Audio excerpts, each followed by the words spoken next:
En la vasta historia de Europa, las coronas brillantes no siempre significaron admiración. Detrás de los muros dorados de los palacios, muchas reinas no solo fueron símbolos de poder, sino también de desprecio, intriga y resentimiento. Algunas fueron víctimas de la propaganda, otras de sus propios errores, y otras simplemente de la furia de pueblos hambrientos que veían en ellas la representación de la opresión.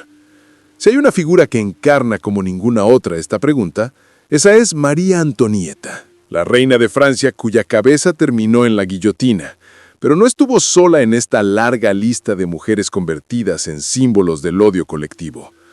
María Antonieta nació en 1755 como archiduquesa de Austria, hija de la poderosa emperatriz María Teresa. Desde su nacimiento estuvo destinada a ser una pieza en el tablero político de Europa. A los 14 años fue comprometida con el Delfín de Francia, el futuro Luis XVI, como parte de una alianza entre la Casa de Habsburgo y la de Borbón. La joven princesa, criada entre lujos vieneses, llegó a Versalles a los 15 años, llevando consigo la elegancia, la frescura y el aire cosmopolita de la corte austriaca. Pero desde el principio, su presencia generó recelos.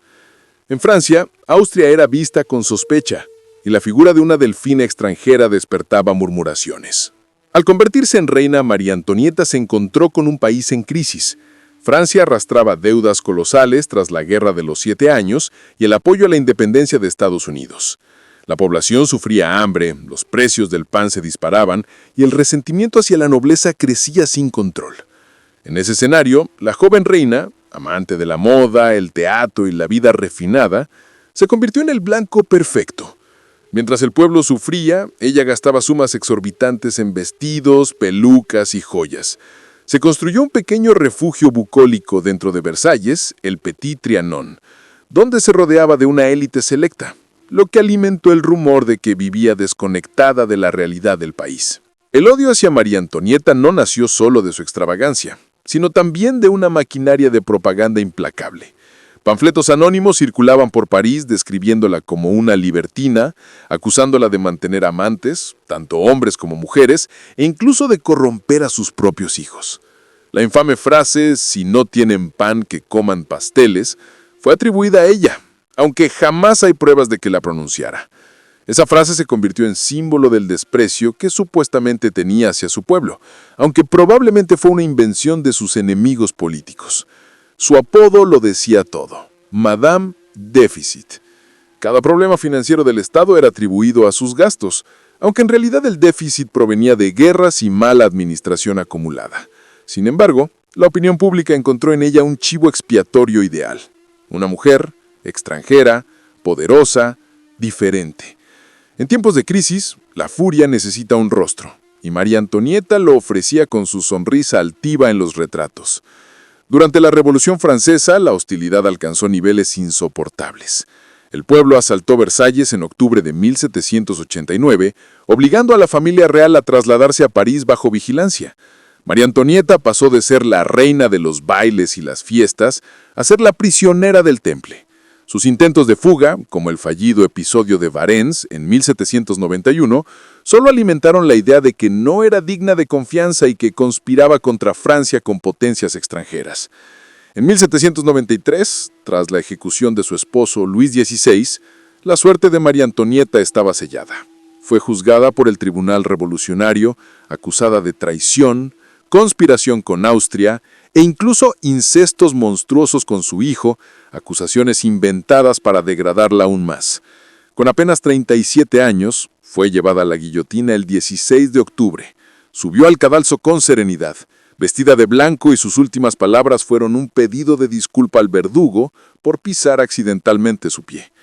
En ese momento, la reina más odiada de Europa se convirtió en mártir para algunos y en símbolo del fin del antiguo régimen para otros. Pero María Antonieta no fue la única que cargó con el odio de un pueblo. En España, varias reinas también fueron objeto de desprecio y conspiraciones. Isabel de Braganza, segunda esposa de Fernando VII, fue más una víctima olvidada que una odiada. Pero en cambio, la figura de Isabel II se convirtió en uno de los mayores blancos de burla y escándalo en el siglo XIX. Subió al trono siendo apenas una niña, en medio de guerras carlistas que dividían el país. Ya en su juventud, su vida privada escandalizó a la sociedad. Múltiples amantes, intrigas cortesanas y la percepción de que carecía de autoridad para gobernar. Su reinado estuvo marcado por inestabilidad política y corrupción, lo que hizo que muchos la vieran como símbolo de decadencia. Aunque no terminó en la guillotina, Isabel II fue destronada en la Revolución de 1868 y enviada al exilio. Para muchos españoles, representaba el atraso y la corrupción monárquica. Más atrás en la historia, otra reina española despertó odios intensos. Mariana de Austria, esposa de Felipe IV y regente durante la minoría de edad de Carlos II, su influencia política, su favoritismo hacia ciertos ministros extranjeros y su conservadurismo feroz hicieron que muchos nobles la despreciaran. Su tiempo en el poder estuvo lleno de intrigas, conspiraciones y acusaciones de manipulación. La propaganda la pintó como culpable de la decadencia de la monarquía hispánica. En Inglaterra también hubo reinas odiadas. Catalina de Médici, en Francia, por ejemplo, fue considerada una maestra de venenos y conspiraciones, acusada de instigar la masacre de San Bartolomé, donde miles de protestantes hugonotes fueron asesinados. Aunque técnicamente no fue reina consorte de Inglaterra, su nombre resonó en toda Europa como símbolo de manipulación y crueldad. También en Inglaterra, María I Tudor, conocida como Bloody Mary, fue recordada como una soberana despiadada por ejecutar a cientos de protestantes en su intento de restaurar el catolicismo. Su apodo quedó para siempre en la memoria colectiva, aunque su reinado fue breve. Estas historias muestran un patrón. Muchas de estas reinas no fueron odiadas solo por lo que hicieron, sino por lo que representaban. Ser mujer en el poder, en una época dominada por hombres, ya las colocaba en una posición de vulnerabilidad frente a la opinión pública. Cada error, cada rumor, se magnificaba. Sus cuerpos, su sexualidad, sus gastos, todo era examinado con lupa, amplificado y deformado. Mientras los reyes podían ser despilfarradores o crueles, y aún así conservar cierta aura de autoridad, las reinas se convertían rápidamente en demonios o brujas a ojos de su pueblo. El caso de María Antonieta es quizás el más extremo, porque simbolizó el colapso de todo un sistema. Ella no fue la culpable del hambre ni de la miseria, pero su figura concentró todas las frustraciones de un pueblo cansado de la desigualdad. Se convirtió en mito, la reina frívola, desconectada, arrogante, que se burlaba de su gente.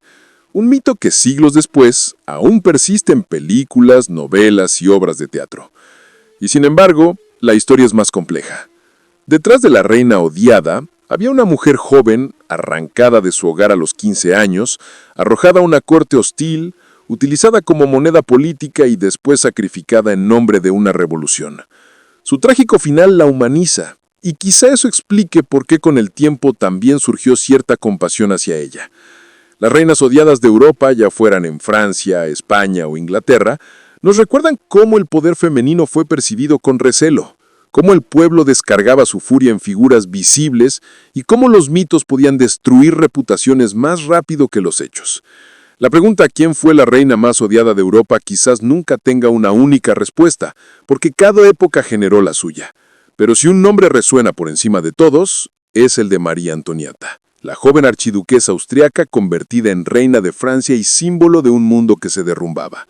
Odiada, calumniada, finalmente ejecutada, su historia se levanta como advertencia de lo efímero del poder y de lo brutal que puede ser el juicio de la multitud.